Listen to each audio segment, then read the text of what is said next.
Бұл балықты ұстасаң, тоқ қатты соғатыны соншалық адам талып қалуы мүмкін. Бұл шығыттар істемей қалады. Егер судың ішінде болсаң және соққы көп рет қайталанса, жүрегің тоқтап қалуы да ғажап емес. Тіпті азулы аллигатордың өзі бұл жәндікті тістегенде денесі құрысып қимылсыз қалады. Кей таспаларда аллигаторды өлтіріп те қояды. Танысып қой, бұл электрлік жылан балық. Амазонка мен Ориноко өзендерінің лайлы суларын мекендейтін бұл жаратылыс табиғаттың ең мықты биологиялық тірі генераторы. Жылан балықтың денесінің 80% тек қана электр шығаратын мүшелерден тұрады. Оның ішкі ағзалары басына жақын өте кішкентай бөлікке жинақталған, ал қалған бүкіл денесі алып қуат көзі. Электрлік жылан балық орташа есеппен 600-800 вольт аралығында тоқ шығара алады.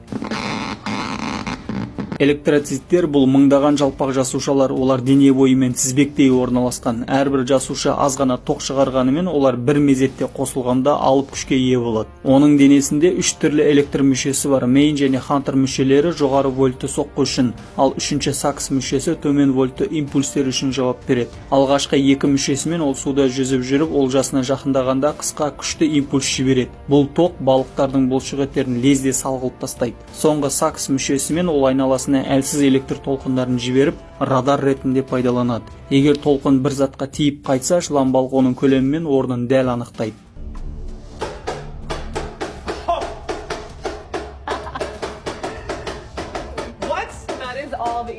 Адамдар электрді тек 19 ғасырда толық түсініп практикада қолдана бастады. Ал бұл табиғатта бұрыннан болған. Тірі ағзаның тоқ өндіруі бұл теңдесі жоқ табиғи технология.